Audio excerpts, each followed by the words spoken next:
Boa noite. Ele é um dos mais influentes pensadores do fenômeno do ciberespaço. Polêmico, defende o acesso irrestrito dos jovens aos videogames e aos sites de relacionamento. E diz que a televisão, a internet e até mesmo os videogames produzem virtudes intelectuais e cognitivas diferentes, mas não inferiores às da leitura. Em que estágio estamos e para onde a revolução digital está nos levando? São alguns temas para Steven Johnson, professor e crítico cultural americano, nosso convidado de hoje no Roda Viva. Você vê a entrevista num instante.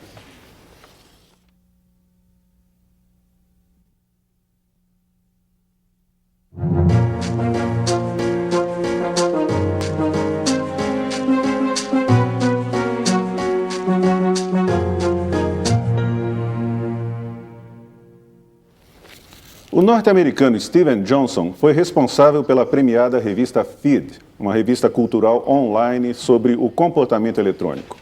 Graduado em semiótica pela Universidade Brown e em literatura inglesa pela Columbia, atualmente dedica-se à divulgação científica. Tem criado polêmicas ao dizer que o acesso ao videogame, à TV e à internet tem deixado o ser humano mais inteligente.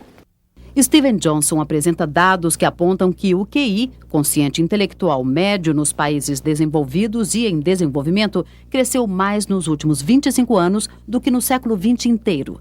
Para ele, a principal explicação é justamente o contato com as tecnologias interativas. Johnson diz que os jogos fazem com que os jovens pensem, descubram a melhor maneira de atingir um objetivo de forma direta, realizando tarefas menores, sem perder de vista o problema maior. Os sites de relacionamento também colaboram nesse sentido. Segundo ele, antes as pessoas passavam horas no telefone e agora utilizam esses sites para se comunicar entre amigos. Johnson diz que as novas gerações são mais sociáveis do que as anteriores. Pensam em TV e internet em primeiro lugar como uma experiência social e não como uma relação passiva de consumo. Intelectual requisitado, Steven Johnson publica artigos em jornais e na internet, participa de conferências e atualiza seu blog com frequência. Como resultado de suas pesquisas, Steven Johnson já desenvolveu argumentos em diversas áreas em seus textos e já publicou 5 livros, sendo 2 sobre tecnologia digital. Steven Johnson esteve em São Paulo no mês de fevereiro, onde participou do Campus Party, considerado o maior evento de entretenimento eletrônico em rede do mundo. Um encontro realizado anualmente desde 1997, reunindo milhares de participantes que compartilham curiosidades, trocam experiências e realizam atividades relacionadas aos computadores, às comunicações e às novas tecnologias. Para entrevistar o professor e crítico cultural Steven Johnson, convidamos Ricardo Anderaus, diretor editorial do jornal Metro. Alexandre Matias, editor assistente do caderno Link, do jornal O Estado de São Paulo. Tiago Dória, blogueiro do IG. Gustavo Vilas Boas, repórter do caderno Informática, do jornal Folha de São Paulo. Juliano Speyer, do site Radar Cultura, especialista em mídias colaborativas e autor do livro Conectado. Ronaldo Lemos, diretor do Centro de Tecnologia e Sociedade da Escola de Direito da Fundação Getúlio Vargas, diretor do projeto Creative Commons no Brasil e presidente global do iCommons. Carmen Amorim, repórter do Núcleo de Jornalismo da TV Cultura, que traz para a entrevista as perguntas enviadas pelos telespectadores e internautas. Também temos a participação do cartunista Paulo Caruso, que registra em seus desenhos os momentos e os flagrantes do programa. O Roda Viva é transmitido em rede nacional de TV para todo o Brasil. O programa dessa noite está sendo gravado e, portanto, as perguntas de telespectadores que nós iremos aqui apresentar foram enviadas antecipadamente pela internet. Você também pode consultar o nosso site e mandar críticas e sugestões acessando www.tvcultura.com.br/Roda Viva. Boa noite, professor Johnson. O senhor tem argumentado que os videogames, a TV, a internet e as outras tecnologias modernas estimulam um tipo específico de inteligência, a inteligência fluida das pessoas, que as ajuda a tomar decisões rápidas diante de problemas lógicos. Mas há outros autores que argumentam que essas mesmas tecnologias atrapalham a compreensão e até a memorização da informação. Eu li recentemente um desses autores, que talvez o senhor tenha conhecimento, Walter Kern, que publicou um artigo na revista Atlantic Monthly no ano passado. Como é que o senhor reage aos argumentos, ou do Kern especificamente, se é que o senhor leu esse artigo, ou esses argumentos de um modo geral que dizem que as tecnologias modernas atrapalham a compreensão da informação e até a sua memorização? Yeah, it's a very interesting question, and first off, let me say that it's an honor to be here, and thank you for having me. Kern is an interesting guy because he actually reviewed Everything Bad Is Good for You, the book where I made this argument about video games and pop culture for the New York Times book review when it came out. He gave it quite a positive review. I mean, he had some quibbles, but he seemed to buy a lot of the argument. And I think in his more recent piece about, which is in part about multitasking and the question of kind of when you move from one discipline to another, from one kind of chunk of information to another, the way we increasingly do on the web, what is lost in that kind of mental exercise? And can we take account of that? Can we study that? Can we understand that? And I think that there is enormous validity to that kind of approach, trying to understand what happens when we do read in that kind of lateral multitasking way, as opposed to the kind of linear, I'm going to sit down with a book and read for 400 straight pages. And I've no doubt that there are some negative side effects of that. What I was trying to do in Everything Bad Is Good for You is to say that we have spent all of our time over the last 15 or 20 years focusing on the potential negative side effects of these new forms of media, particularly on kids. So if you think about games, an incredible number of studies on violence in games and whether violence in fictional violence leads to real-world violence. And when people talked about the potential intellectual benefits of games, it was only as a joke. I mean, nobody even kind of thought that there could be any intellectual benefits of playing video games.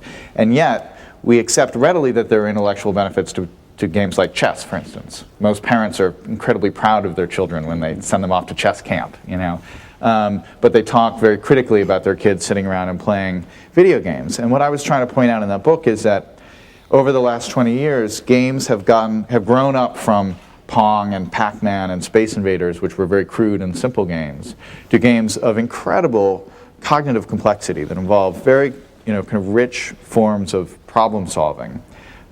Games where you simulate an entire city or an entire world, a civilization. And these are popular games. These are not educational games.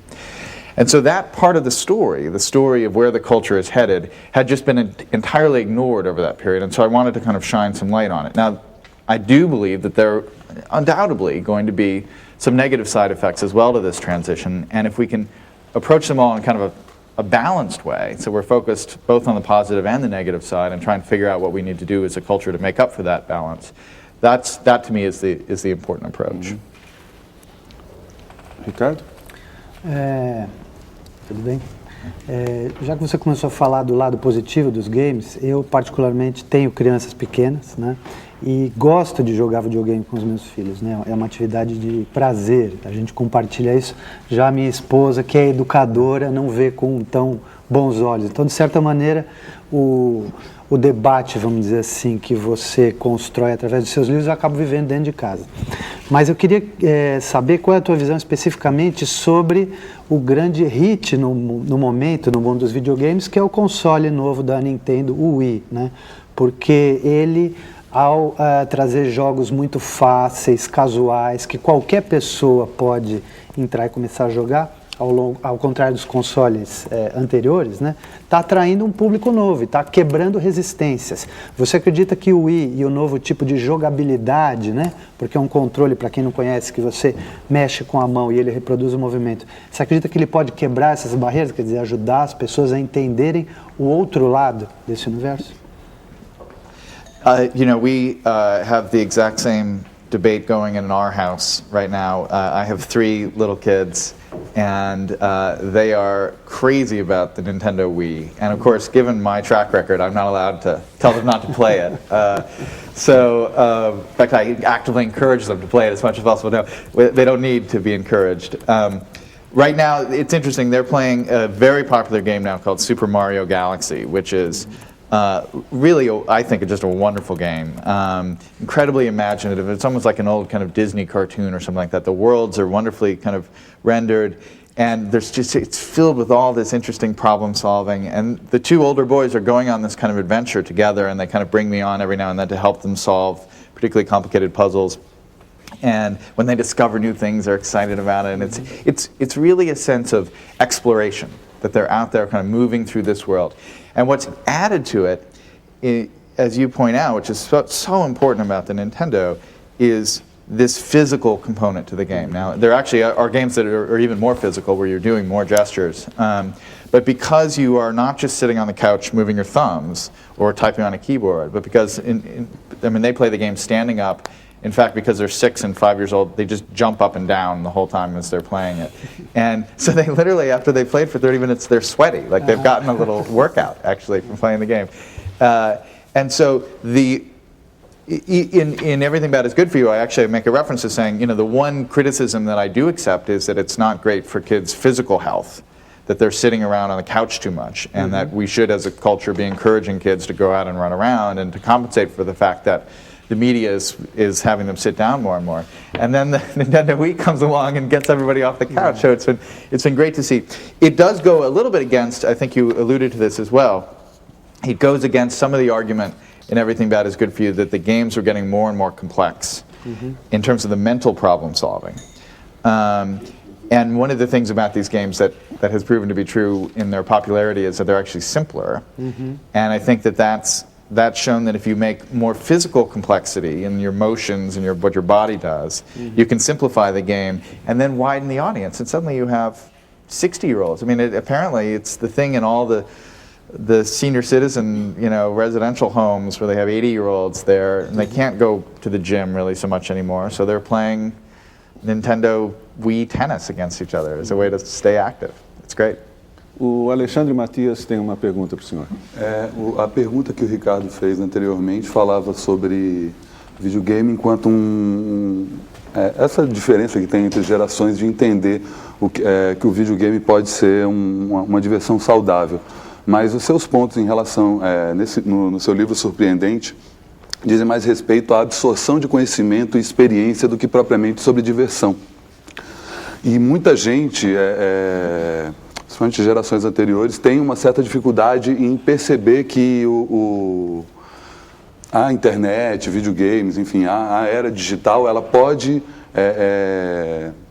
ela não é uma distração, ela não é uma coisa que faça o adolescente ou o jovem perder a atenção, e sim, como você coloca, cria uma nova forma de aprendizado. Eu queria saber se você acha que a gente está vendo o nascimento de uma nova erudição.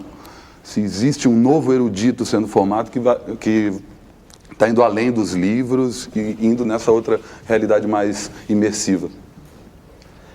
That's a very interesting question, and I do think that there is this kind of new model that's coming, and in some ways one way to think about it is to switch from the model of reading books to programming. Computer programming is kind of the kind of ultimate extreme of the kind of digital lifestyle, when you're actually writing an actual computer program.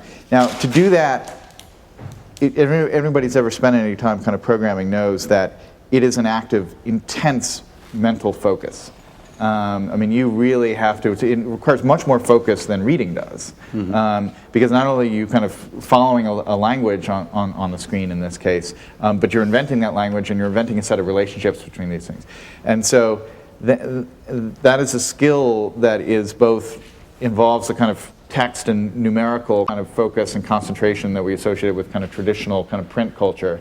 And at the same time, it's a creative act. You're creating something kind of from scratch. And so if you think of programming as the kind of extreme vision of what happens when you're concentrating and focused on playing a video game or when you're concentrated on creating a world for yourself in Second Life, or even creating your own blog entry or something like that, that there is, in a sense, we sometimes talk about it's the difference between sit back and lean forward media, and television is sit back and you're kind of like, nah, what's next? I shouldn't say that while I'm on television, but but the internet and games are media where you have to sit forward and you're really concentrating. And you hear parents sometimes say, well, I look at my kids playing these video games and they're just, I can't even get their attention. I'll say like, hey, Bobby, come to dinner, and they won't even answer me. And what I say to them is, when I say to those parents, I say, your child is focused. That's what's happening. They're incredibly focused on a problem that's right in front of them. And if they were reading a book and it took a while for them to snap out of it, you would say, he's such a good reader. He's so focused on that world. But when you see it in front of a screen, you think intrinsically that there is something wrong there. And that's what I've been trying to kind of shake people out of that assumption. Professor, a Carmen tem uma pergunta de telespectador. O telespectador é o Peterson Bezerra, de São Paulo. Ele diz o seguinte: você recomenda aos jovens jogar videogame e navegar pela internet ao invés de ler um bom livro? E tem uma outra pergunta também que encaixa com essa, que é tema de um livro que o senhor escreveu, que é do Fernando Neto, de São Paulo. Qual o seu conceito de inteligência? Quer dizer, como que as crianças desenvolvem essa linguagem da internet aqui, a questão da inteligência? So the first thing I want to make clear is I am definitely not advocating that people stop reading books and replace them with video games and hanging out on the internet all day long. As you may have noticed, I write books for a living. That's my job. And if people stop reading books, that would be bad. And in fact, at the end of Everything Bad is Good for You, I talk for quite a while about the value of books. And people would sometimes say to me, if you wanted to make this argument about popular culture making us potentially smarter, why did you choose to write it in a book? Why didn't you make a game or a blog about your argument?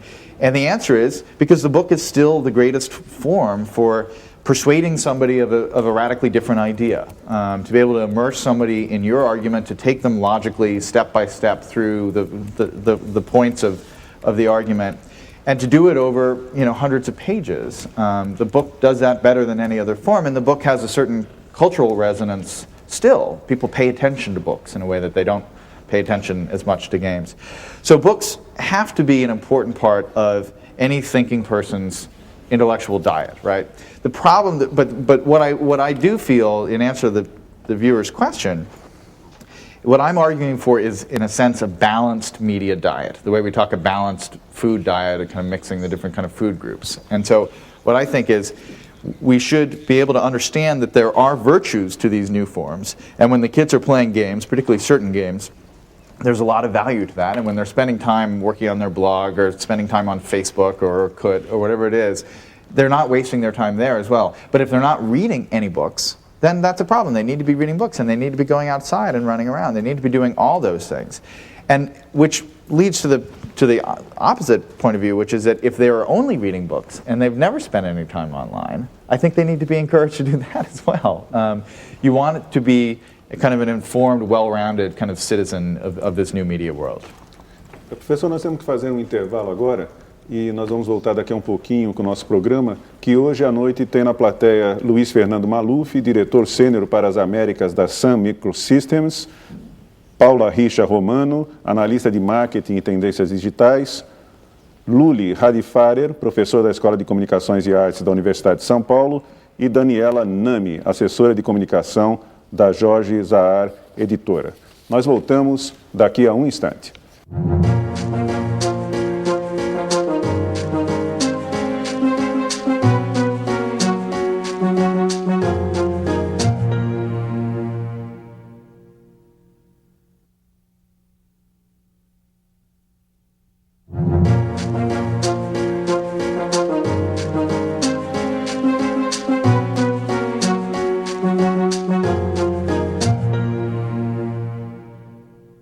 Voltamos com o Roda Viva, que hoje recebe o crítico cultural norte-americano Steven Johnson, considerado um dos mais influentes pensadores do ciberespaço e referência indispensável quando o assunto é revolução digital.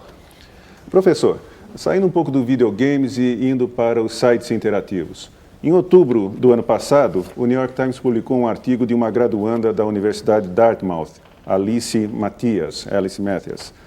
E nesse artigo, que é muito instigante, ela afirma que os sites de relacionamento, como o Facebook e como o Orkut, que é muito popular aqui no Brasil, se constituem em uma forma de escapismo coletivo para os jovens.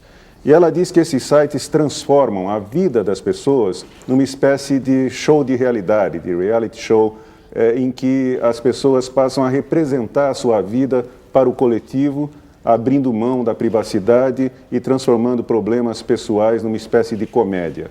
E isso ela diz que aprendeu da sua própria experiência. Como é que o senhor reage a esse tipo de argumento? You know, we really don't know where the social networking phenomena is going, Facebook or those sites. In some sense, I'm the last person to ask because it is really the media experience of people who are 15 to 20 years younger than I am. I'm starting to feel like I'm a little old now. My kids are going to be very interesting when they get into this world. They are clearly they are comfortable, as you say, and as that article said, living in public in a way that I find hard to believe. I mean, I have a blog and I write about my public life a lot on my blog, but I rarely write about my family, and my wife feels very strongly that I shouldn't write about our kids and about that part of the world. And I think to a 20-year-old, to most 20-year-olds today, that reluctance to just let it all be visible in some ways just seems kind of bizarre. And so I think we really don't truly know where this is headed. I think the one thing we do know is that the old idea that computers were taking us away from people, and that we were just going to sit in kind of imaginary worlds on our screen, staring at a screen, and be, you know, deliberately antisocial because of the power of these machines. It turns out that didn't happen, and that the second it became possible to see the computer as a social device, as a way of connecting to even more people and making connections through the medium to them, every teenager on the planet kind of jumped on that as quickly as they could. So the antisocial component of it, I think, I no longer worry about. I think that was a kind of a false worry. The question of what it means to live life in a more public way is something I don't know. I have a reaction to it, a personal reaction to it, that I couldn't do that. But that may be just because I'm out of it. I'm an old fogey and I've lost touch with what the kids are up to. So we'll see. Ok. O Ronaldo tem uma pergunta. Professor, a sua visita ao Brasil acontece num momento muito especial e curioso, porque um juiz do estado de Minas Gerais, da Justiça Federal, acaba de proibir 2 jogos no Brasil. Um deles é um Counter-Strike, que é um jogo violento, e ele foi proibido porque fãs do jogo criaram uma modificação em que o jogo pode ser jogado, por exemplo, numa favela do Rio de Janeiro, em confrontos de policiais com bandidos. E o outro jogo, para minha surpresa, é o EverQuest, que é um jogo completamente lúdico, mas a justificativa do juiz é que ele traria conflitos psicológicos pesados de natureza moral, o que eu não faço a menor ideia do que significa, mas o fato é que esses jogos foram proibidos pela justiça no Brasil. A minha pergunta é sobre o papel do Estado. Você acha que videogames merecem proibições e não apenas, por exemplo, classificação indicativa por idade? Será que a justiça brasileira não teria ido longe demais em censurando um tipo de mídia que vai se tornar cada vez mais importante daqui para frente? I do think from your description of it, it sounds like that they are going too far. I don't have an objection to parental guidelines in terms of age appropriateness. I mean, I think there are some games that certainly I would not want my 6-year-old playing that are out there, and probably wouldn't want a 12-year-old playing. I happen to follow this world a little more closely than most parents, so I can imagine that many parents would appreciate being able to have a rating system where they can say, oh, this is not appropriate for a 12-year-old. I also think that they should rate games in terms of the intellectual challenge of the games, because that would be really useful for parents as well. It seems to me there's a big difference between games where you just run around and shoot at things and there's no complexity to it at all, and games like a game like Civilization 4 that came out a year or two ago, or a game like EverQuest or World of Warcraft, where there's just an enormous complexity to the world, and it's a great, I think in many ways it's a more rich experience than playing chess is, for instance. It has more variables, real people, multiple levels of people and interaction. So I'm not opposed to kind of rating on a couple of different levels, but I also feel that this is what happens, this is the history of culture. Something new comes along, and the older generation, goes into a panic about it. And I wrote in the States a couple years ago, Hillary Clinton, who is probably not going to be our next president, it looks like now, she had a big stand against video game violence and the rating thing. And so I wrote this kind of mock letter to her, an open letter to Hillary Clinton. And it began by saying, thank you for your courageous stand against video game violence, and I want to let you know about another activity that the kids are doing these days that leads to violence in real life and distracts them from their studies, and it's football. In that case, American football, but I'm sure it would be the same thing here. And, if you look at it, it's true. There are cases where football teams get rowdy and there's violence and it takes people away from their studies, but we've had it forever, and so we take it for granted that it's generally a good thing for the kids to get out there and kick the ball around and throw the ball around. And so we need to get used to these new forms and kind of see them for what they really are and not come with a bunch of kind of preconceived ideas about them. And one other thing about the violence question. The irony about the focus on violence, whether it's in ratings or whether it's all these studies, is that this generation of kids in the United States is the least violent generation since the 50s in the US. So, whether or not video games are having a direct influence in lowering rates of violence or not, whatever the effect is on this generation, it is very, very small if there is any kind of positive correlation at all. Vamos passar para o Juliano, do site Radar Cultura. Tá bom. A minha pergunta é a seguinte, há uns 2 anos, um intelectual americano que o senhor com certeza conhece, o Kevin Kelly, ele escreveu um artigo publicado na revista Wired, dizendo que o que a maior parte das pessoas não enxerga em relação à internet é que ela está dando luz a uma nova forma de vida, que é o casamento de nós, seres humanos, com as máquinas. E eu fiquei pensando nisso quando o senhor falou da relação dos seus filhos com esse videogame novo. Ou seja, eles não saem para a escola de tênis ou para o parque para jogar, mas eles jogam em casa. Eu queria que o senhor comentasse essa previsão de futuro dele. Well, Kevin Kelly is one of the great thinkers about all these issues. And one of the things that he saw, I think, before just about any of us, in my second book, Emergence, in some ways is partly a tribute to Kevin's work, is that he saw that machines were getting more lifelike, both in the sense that they were capable of kind of simulating human beings, so you could play a game and a person would come over that was just controlled by the machine and seem like a person, but also in the sense that the computer could get better and better at sensing kind of subtler things about taste.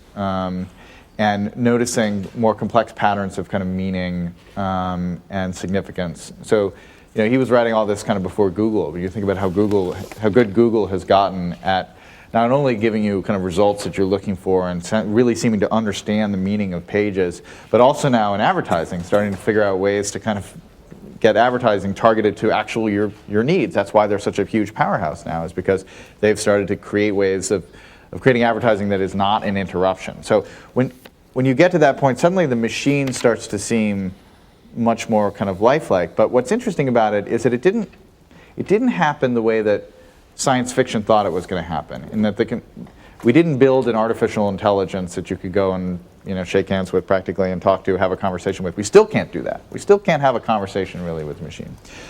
But if you use the technology to look at large aggregate kind of data of human decisions, choices made by human beings, and if you look for patterns in all of that soup, that's where you get this very interesting kind of machine intelligence. It can feel kind of uncanny, where you're like, how did Google know that I was looking for that? That's very good.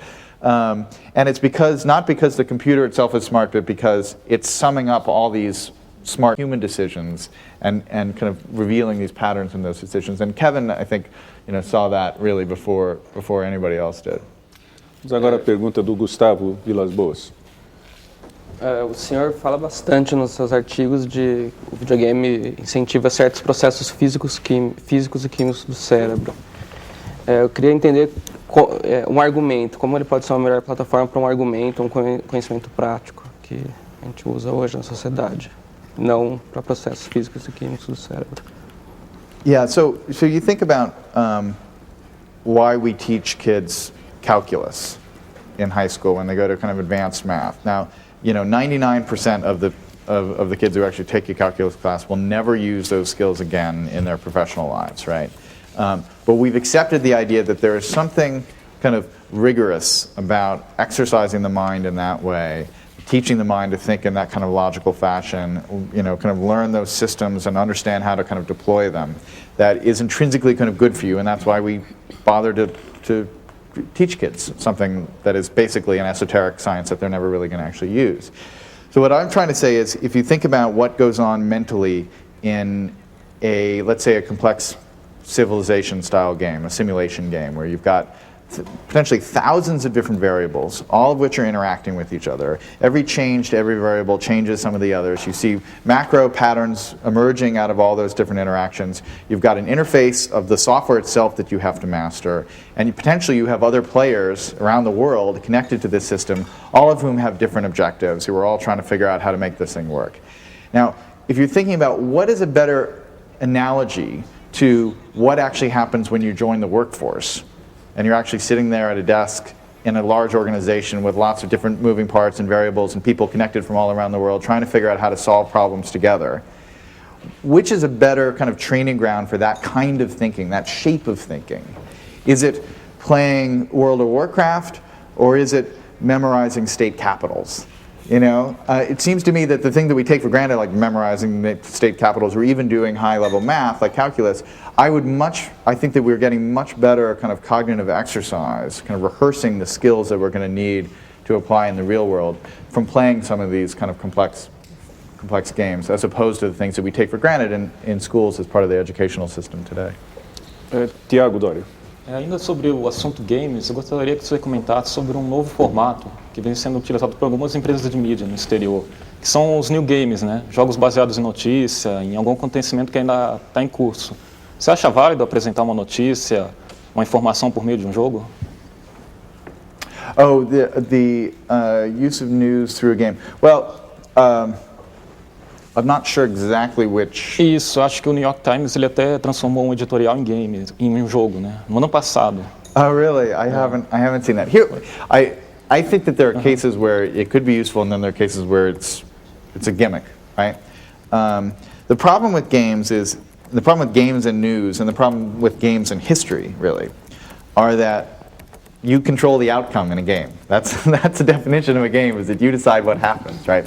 And if the point of teaching history and the point of conveying news is to tell people what happened, once you hand over control to the players, the whole project gets changed around a lot. So if you're trying to teach the history of the American Revolution, on some level you want to sit down and give the facts and tell the story of what happened, and so that kind of coherent history is there embedded in people's minds. On the other hand, if you're trying to get somebody to understand the underlying kind of dynamics of the American Revolution and why this trade embargo made such a big difference, and what were the political pressures, and what was it like in the big city of London as compared to the smaller cities or the colonies, all of that stuff I think could be better taught in a simulation game kind of version. But the problem is you might end up with a different result. And so you have to probably have a mix of both to make that interesting, and I think from a news perspective that's probably what you'd have to do as well. Professor, temos aqui uma pergunta de internauta. Então, tem uma pergunta bem pertinente. Parece que o telespectador está preocupado com essa questão da internet, dos games e do aprendizado das crianças. Então, o Marcos Ramon Filho, que é de São José dos Campos, São Paulo, pergunta o seguinte: como o professor pode se inserir nesse novo cenário digital para educar? One of the things that I think is a very real problem, and looking back on it, I think I could have said more about this in Everything Bad is Good for You, the book.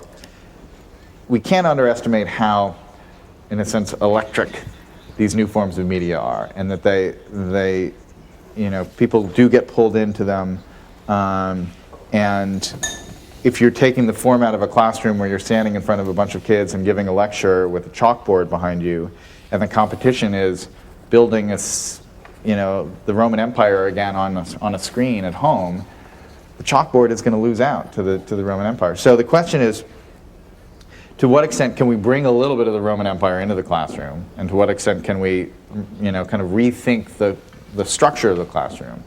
The traditional classroom structure is a 19th century industrial age invention. It's designed to kind of get people to sit there and get used to working in a very, kind of repetitive, memorizing kind of fashion. It does not look like actually, the kind of workplace of the future in many ways. So there's definitely an argument, and Bill Gates has been working on this as well with his Gates Foundation, that the very shape of a classroom has to be changed, and that the teacher's role becomes less talking at the students, lecturing the students, and more about kind of sharing these experiences with them and guiding them through this and letting them kind of discover on their own. Because one thing we know from educational studies, when kids discover answers and solve problems on their own, they remember those solutions, far more vividly than they do if somebody just kind of gives them the solution. So if you actually experience it, that just, because of the way that the brain works, your brain is much more likely to kind of recall that and be able to use it down the line. And so that's one of the places where I think there's a great opportunity to learn from what the games have been teaching us in kind of the realm of entertainment. But that doesn't make the teacher any less valuable. The teacher's role just kind of shifts in that a little bit, and they become more of a guide than a lecturer. But you still have to have great teachers. Professor, nós temos que fazer mais um intervalo e nós voltamos já já com o nosso programa, que hoje tem na plateia Nancy Ogasawala, sócia executiva da NanaWare Cyber, o André Ravório, desenvolvedor do site Radar Cultura, e a Rafaela Coelho, instrutora da Uni Yoga. Até já.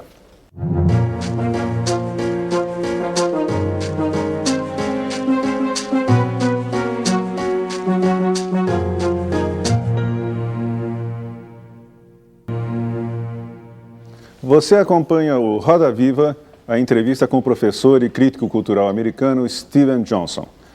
O professor Johnson veio ao Brasil para participar do Campus Party, considerado o maior evento de entretenimento e troca de experiências de internet no mundo. Atualmente, Steven Johnson se dedica à divulgação científica. Em suas obras, aborda vários temas. Dos 5 livros escritos por ele, 2 tratam de tecnologia digital. Em Cultura da Interface, como o computador transforma nossa maneira de criar e comunicar, ele discute a revolução digital e faz uma ponte entre tecnologia e arte. Nesse livro, Johnson apresenta como ele vê os computadores pessoais no futuro e as novas ferramentas oferecidas que irão alterar o estilo da conversa, prosa e pensamentos. No livro Emergência, a dinâmica de rede em formigas, cérebros, cidades e softwares, ele descreve o comportamento de pequenos indivíduos que, em atividades simples, guiam inconscientes o comportamento macro de coletivos. Johnson traça uma breve história dos sistemas emergentes como sendo aqueles que dispensam o controle centralizado e se auto-organizam de baixo para cima, como acontece com a internet, onde qualquer usuário tem o poder de interferir. Em De Cabeça Aberta, Conhecendo o Cérebro para Entender a Personalidade Humana, Steven Johnson faz um estudo de como a mecânica cerebral pode aumentar a percepção sobre nós mesmos, segundo ele, tanto quanto qualquer terapia, meditação ou droga. A sua última publicação é O Mapa Fantasma, como a luta de 2 homens contra o cólera mudou o destino de nossas metrópoles. Steven Johnson pesquisou sobre o surto de cólera que atingiu a cidade de Londres em 1854, que assustou a população e matou mais de 500 pessoas em apenas 10 dias. Professor, o seu mais recente livro, que é a respeito do combate ao cólera na cidade de Londres no século XIX, é um trabalho de divulgação científica. E a divulgação científica, eu acho, é um dos seus grandes interesses. A minha pergunta agora é sobre esse assunto. Como é que o senhor acha que está o estado da divulgação científica no mundo atualmente? Nós estamos sempre recebendo via jornal, televisão, internet, informações às vezes contraditórias sobre questões, por exemplo, de saúde. Um dia a gente acha que a carne faz mal, outro dia a carne faz bem, o ovo faz mal. Essa divulgação científica, como está hoje em dia e o que o senhor acha que pode ser feito para melhorá-la? One of the themes of this book, The Ghost Map, about the cholera epidemic is in 1854 in London is this question of how people can be wrong and how so many smart people can be wrong about an idea. In the case of cholera, there was this idea that the cholera was caused by something in the air that people were breathing in rather than by the water being polluted. And the fact that people were so wrong about that idea for so many years cost a lot of lives. And people, in a sense, should have known better, stuck to this kind of theory. And so the whole question of how a culture is wrong about science is really, we tend to teach the history of ideas as a series of successes, and we don't necessarily tell the story of all the things that people just didn't get right for so long. And the history of error is a really interesting field that you should be able to major in, I think. In terms of scientific understanding today, I think, it's very tricky. Actually, I was just kind of reviewing a book that was making the argument that the internet has made it so much easier for people to spread entirely untrue things, including science. And in the States, we've had a big debate about vaccines and autism, where there's been a huge movement, apparently not backed by any scientific evidence, saying that vaccines, early, kind of anti-measles and so on vaccines are causing autism, and it's caused a lot of people to not vaccinate their children, and there's a big battle about it. I think you have to look at the macro trend. I mean, you have to look at it and say, okay, compared to where we were 100 years ago, is throughout the society our general kind of scientific understanding of the world kind of stronger today than it was 100 years ago or 50 years ago. And I think if you look at it on that level, you have to say that things have gotten better, and that that we do understand. One, we understand things like climate change. We didn't have any idea about that, and that's becoming a consensus. It's been a battle, but it is finally in the U.S. Finally, I apologize for how long it's taken us, but it is slowly becoming a consensus. And these things never happen as fast or as thoroughly as you would expect them to happen, and there are always these pockets of kind of resistance and people who get stuck on ideas that are clearly wrong. And modern society and the internet lets people have a bigger kind of mouthpiece for those ideas, but it also gives the voice of kind of reason and enlightenment a bigger mouthpiece as well. And I think over time, the reason wins out. It just takes longer. It always takes longer than we want it to. Uhum. A respeito de outro livro seu, professor, nós temos uma pergunta gravada por José Murilo Júnior, gerente de informações estratégicas do Ministério da Cultura e editor de língua portuguesa do blog global Voices. Vamos acompanhar.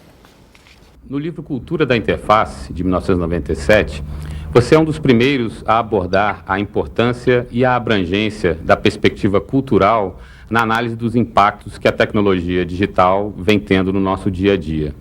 De uma certa forma, o Ministério da Cultura do Brasil vem implementando essa perspectiva, essa abordagem, através do conceito de cultura digital, conforme ele é difundido pelo ministro Gilberto Gil.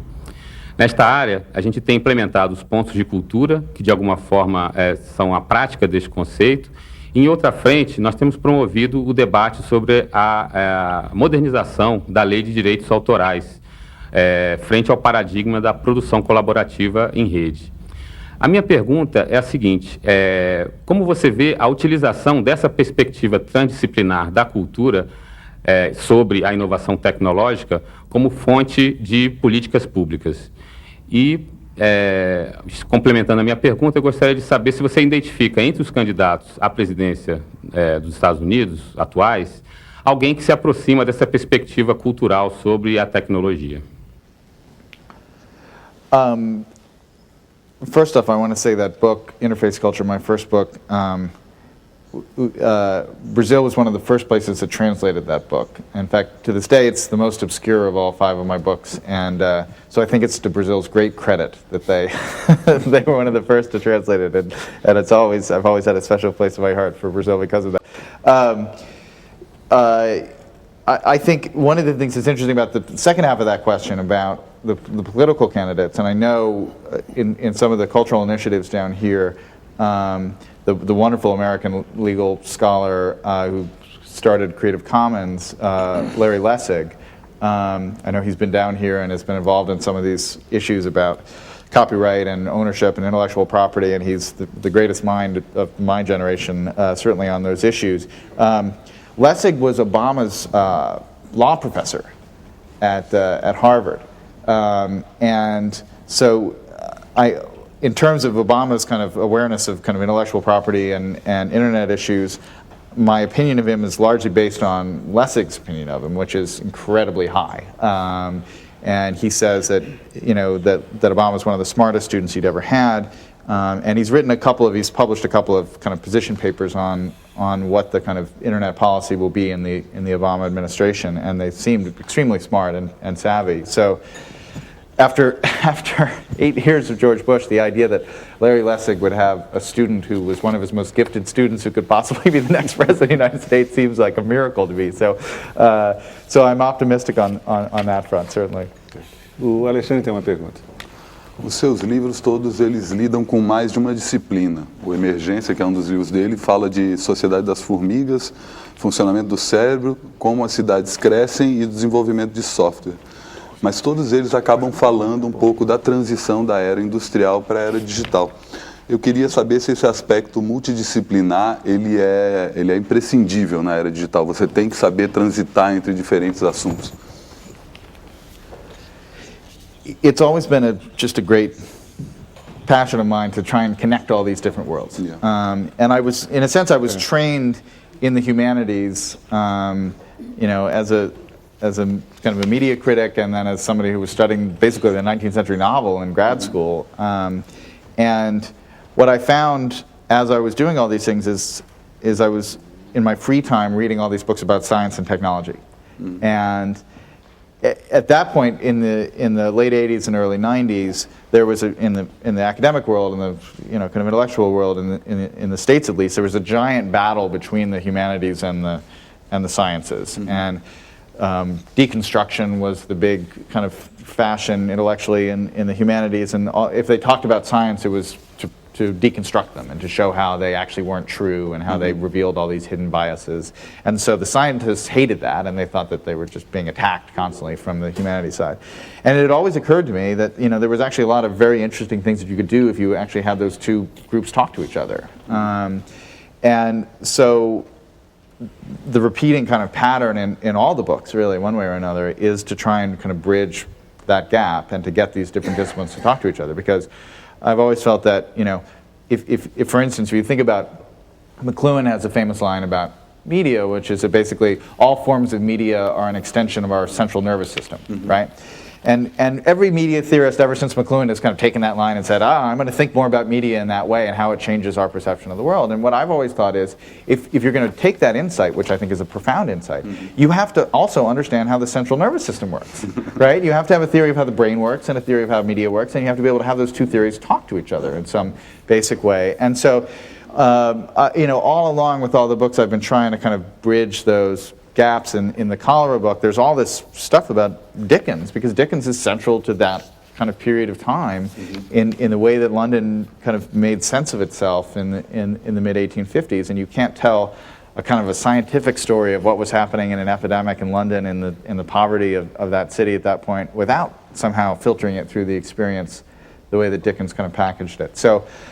So yeah, that movement across those different disciplines and from the sciences into the humanities and back, and to bring technology into it, that's my favorite thing about what I do. Há um terceiro elemento aí que não aparece nos teus livros, que é a questão que também ele vive em conflito com esses dois outros, que é a ciência e a área de humanas, que é a espiritualidade. Você tem algum interesse nisso? Você já pensou em escrever sobre o lado espiritual nessa transição de eras da industrial para o digital que a gente está vivendo hoje? It's funny, I'm working on that right now, actually. She should ask. You noticed that there was something missing. I'm writing a book that, actually, this is the first time I've ever talked about it publicly. Hey, it's a scoop. That is focused ostensibly on Joseph Priestley, the late 1800s kind of scientist, political theorist, and religious reformer, co-founded Unitarianism. And this one breakthrough scientific insight he had, which is that plants are actually creating oxygen. Like, he was the first person who realized that oxygen was not just something sitting around populating the air, but it was something that was actually being created by other organisms. And it's one of those breakthrough ideas that, an entire way of thinking about life comes out of that kind of little experiment. So I'm focused on that one idea, but it's showing the kind of ripple effects of Priestley's life and his way of thinking about the world. And he was someone who managed to reconcile religion and science in this very interesting way. And the thing that finally got me into this idea of this book is that it turns out he had a huge impact on Thomas Jefferson, our third president's view of the world, and particularly his view of religion. And Jefferson went to his grave saying that if it hadn't been for Priestley's writing, he would have not been a Christian. He would have abandoned Christianity altogether. So we would have had basically a kind of an agnostic third president of the United States had it not been for this, amazing kind of fusion of science and spirituality that Priestley figured out. I'm not a kind of a religious person in an orthodox way, but I've been very moved by stuff that E.O. Wilson has written, the American scientist, about what he sometimes calls biophilia, which is the kind of spiritual feeling of connection to nature that human beings have. And there's some argument that religious kind of values may in part come out of that kind of innate propensity to find kind of spiritual attachment to the environment you inhabit. That there's an evolutionary reason why we have that, so that we protect our environment, and that as a culture we built more elaborate religious kind of systems on top of that. So I am interested in that, and I've kind of dodged it over the last 5 books, but I'm running squarely into the belly of the beast with this new one. Eu queria aproveitar o gancho, se possível, para não perder o ponto, porque você, claro, deve conhecer o livro do Ray Kurzweil, A Era das Máquinas Espirituais. Tem bastante a ver com o que a gente está falando agora. E, bom, nesse livro, eu não sei se todo mundo conhece, mas ele faz uma extrapolação da velocidade com que os computadores estão se miniaturizando e ficando cada vez mais potentes e rápidos, e prevê que por volta de 2030 um computador vai ter o mesmo nível de inteligência do ser humano, e a partir daí ele prevê uma espécie de convergência entre as máquinas e a inteligência artificial e a inteligência biológica, né? Você com certeza conhece bastante isso. Ao mesmo tempo, eu tive um debate muito grande sobre essa ideia com uma amiga budista, né, que dizia que isso não seria possível, porque mesmo que a máquina fosse inteligente, ela não teria a centelha do espírito ou qualquer coisa desse tipo. Como é que você vê essas ideias do Kurzweil e como é que você vê essa possibilidade de que nós, enquanto inteligência biológica, temos como missão na Terra criar uma inteligência artificial para que ela possa conquistar o universo? The problem with Kurzweil's argument, and I have to say I loved that book, and I read it in about 3 minutes. I mean, it's just he is so interesting and provocative.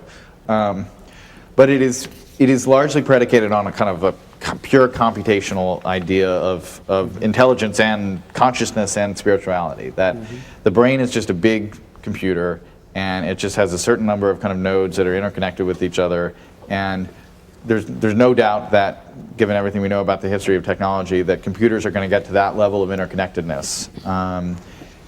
2030, 2040, who knows exactly what it will be. We will have that number of, in a sense, the network will be that complex on a computer. But the problem is, nobody really knows what consciousness is. I mean, I wrote a whole book, Mind Wide Open, about the brain, and I said right at the beginning, I said, I'm not going to get into the question of consciousness because it is so hard to figure out, and nobody's agreed on. We've agreed on a lot of other things about how the brain works. But our awareness of what's happening, our awareness of ourself, the kind of tactile feeling of the world is something we just fundamentally have guesses about right now.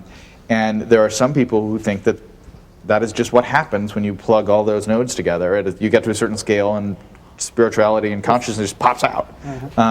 And, they may be right. I truly don't know. I don't understand enough about the brain, and I don't think anybody really truly knows. But there is certainly reason to believe there are other kind of variables there, and there certainly are lots of things about the brain that we're still figuring out, just in terms of basically how it works on the level of kind of neurons and neurochemistry. So I think that there is no question that computers are moving towards a point where they will be able to do some very smart things and reason, in a human-like way at a very high level beyond just playing chess and doing kind of complex things like that. But will they be self-aware? That's the point where I just don't think throwing more and more faster and faster, smaller and smaller chips at the problem suddenly gets to a threshold point where suddenly they do become self-aware. but I truly don't know. It's going to be, I hope I'm around to see what happens. It's going to be incredibly interesting. As long as they don't take over. That's Professor, vamos para mais um intervalo e voltamos já já com a entrevista de hoje, que também está sendo acompanhada aqui na plateia por André Passi, jornalista e professor da PUC do Rio Grande do Sul, Ana Brambila, jornalista do Núcleo de Internet da Editora Abril, e Luciano Castro, gerente de marketing da Jorge Zahar Editora. Até já!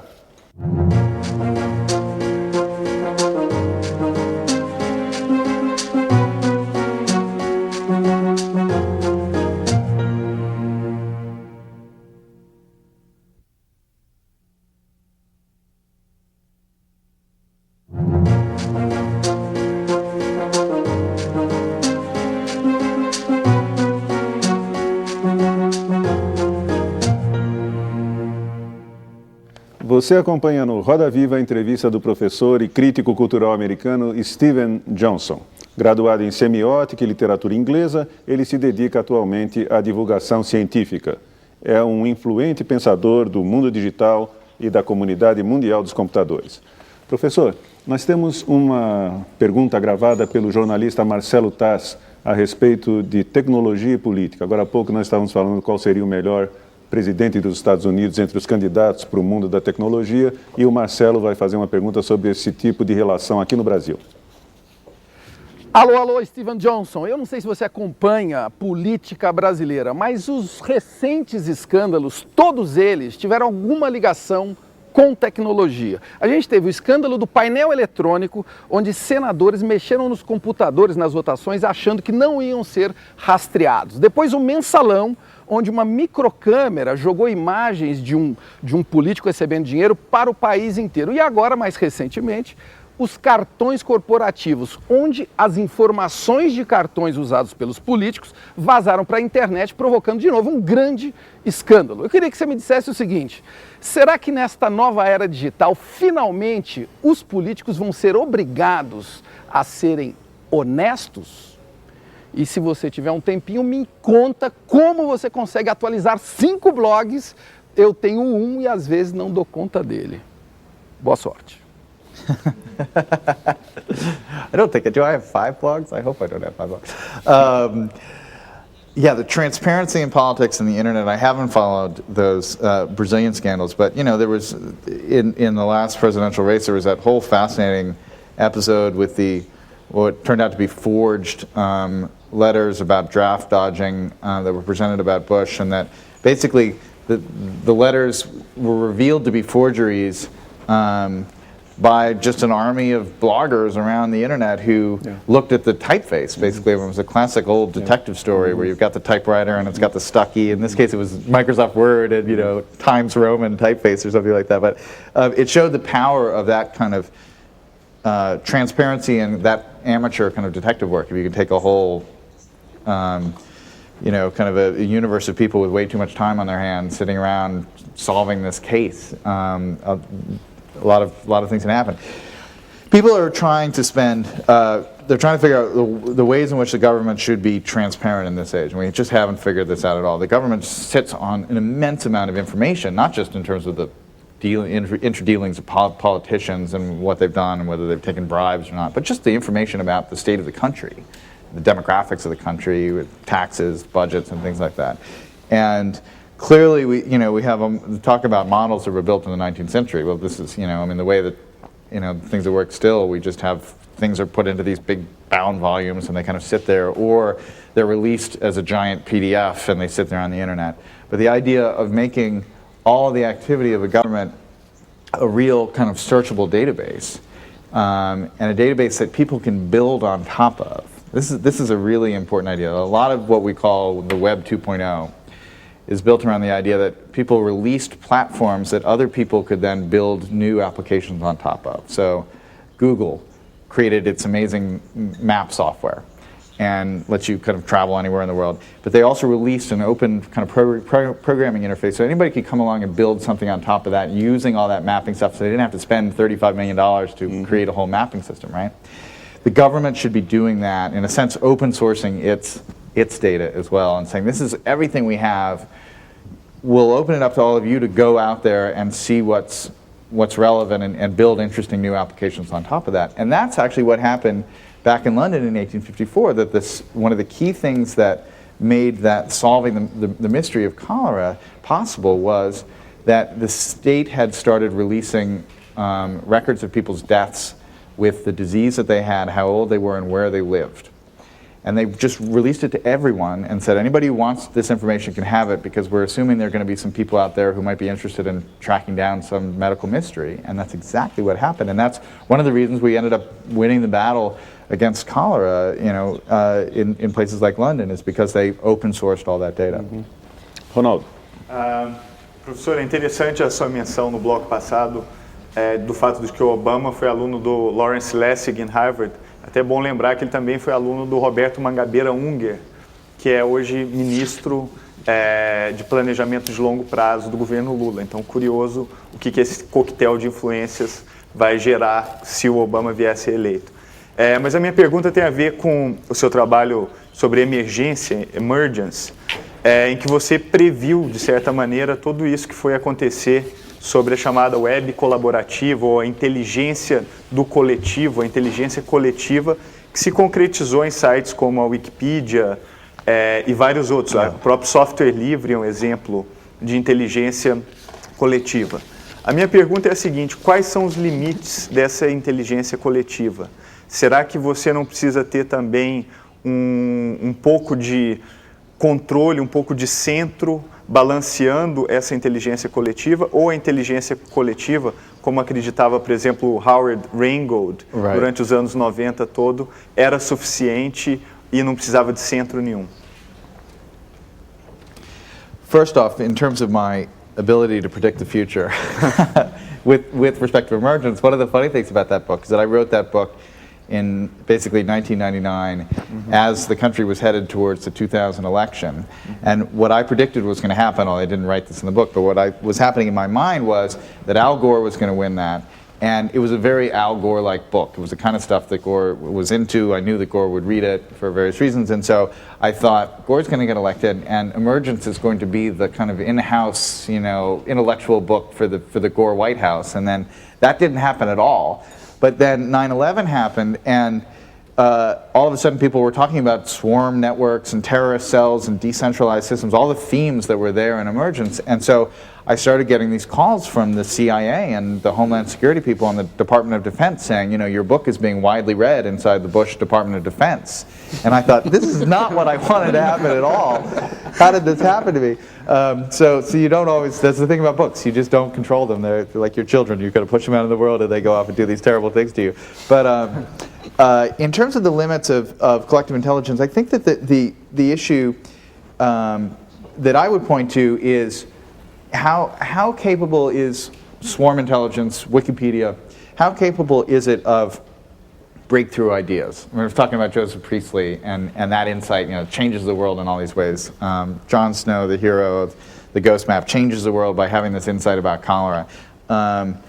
Groups are incredibly good at collectively building reference material and collectively building strong, robust software, making it really bug-free and all this kind of stuff. But one of the things that people said always about the open source software movement, for instance, is that it's never had very good, breakthrough interfaces.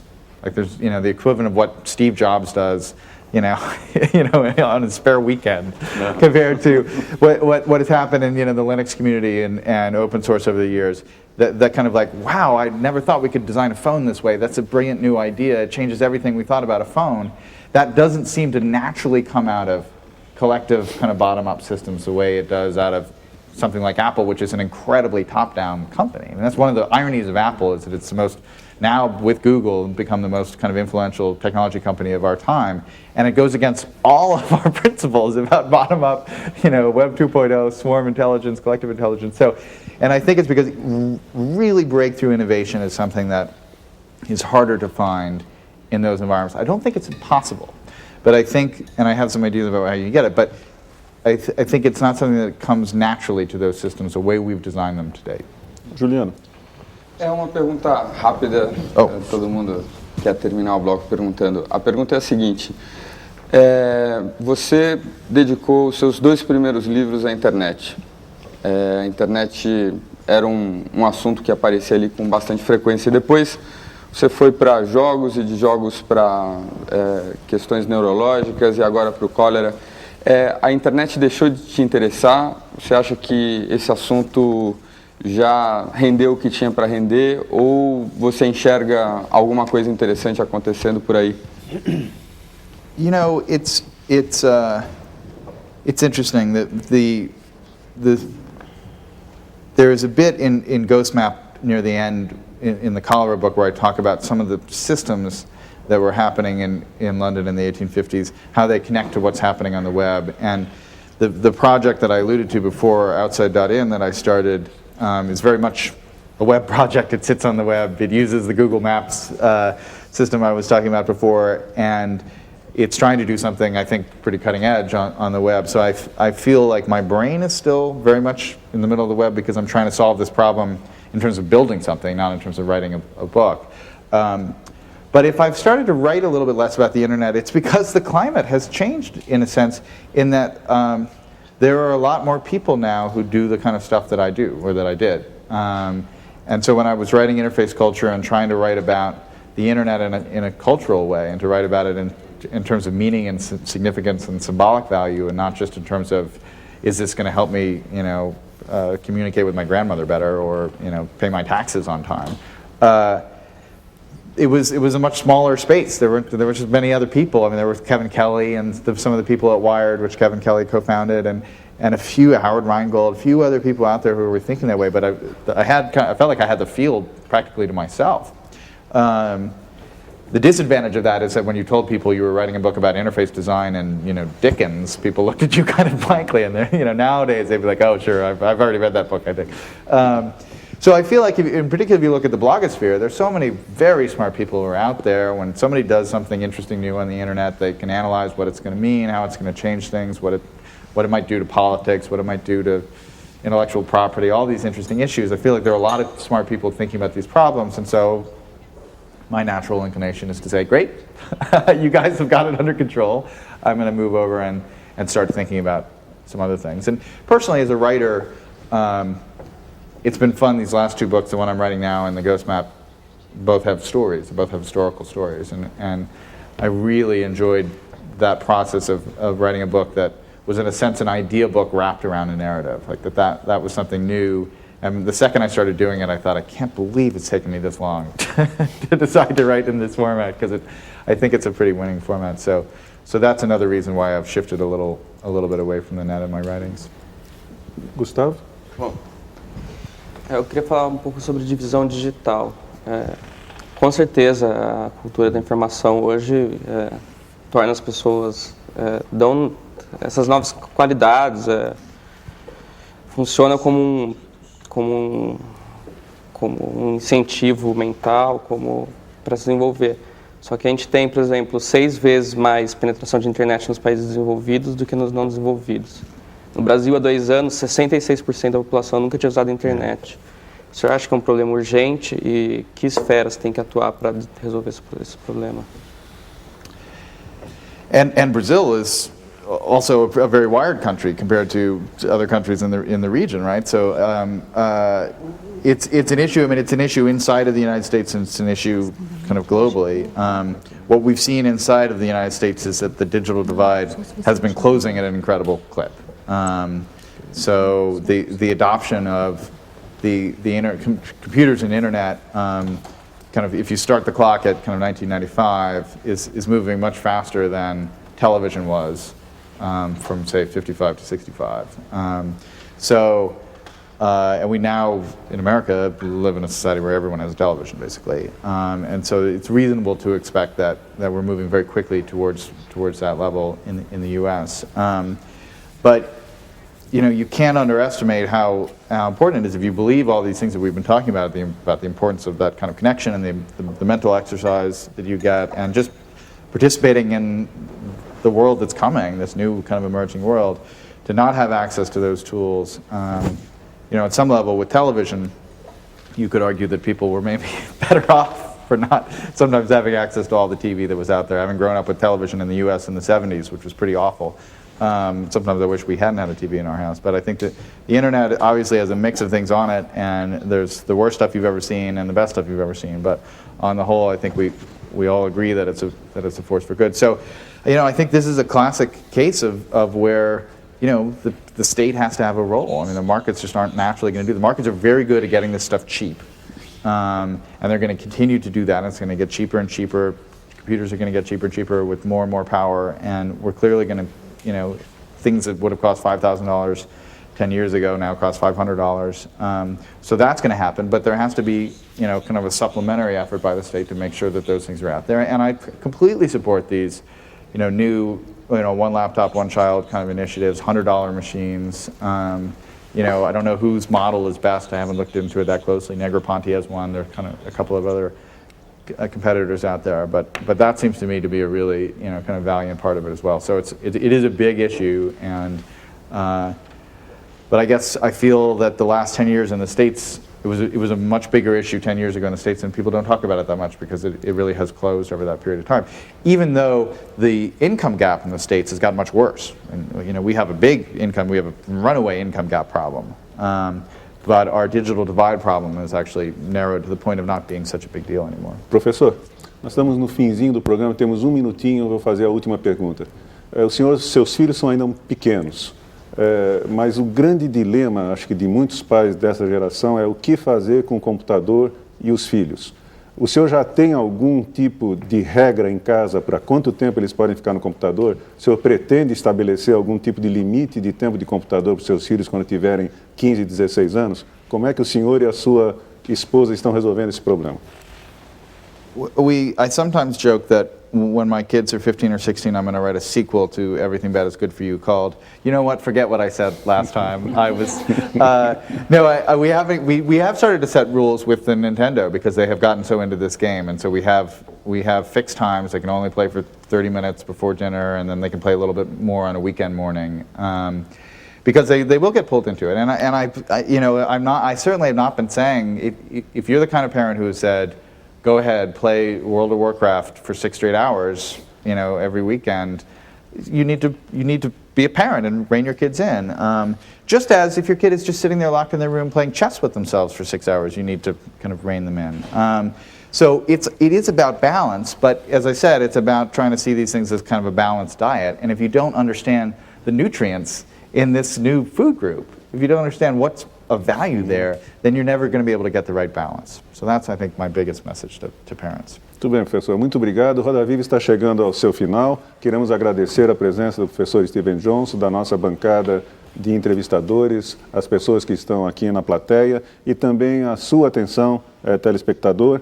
Lembramos que voltaremos na próxima semana às 10h40 da noite e até lá, uma ótima semana a todos. Obrigado.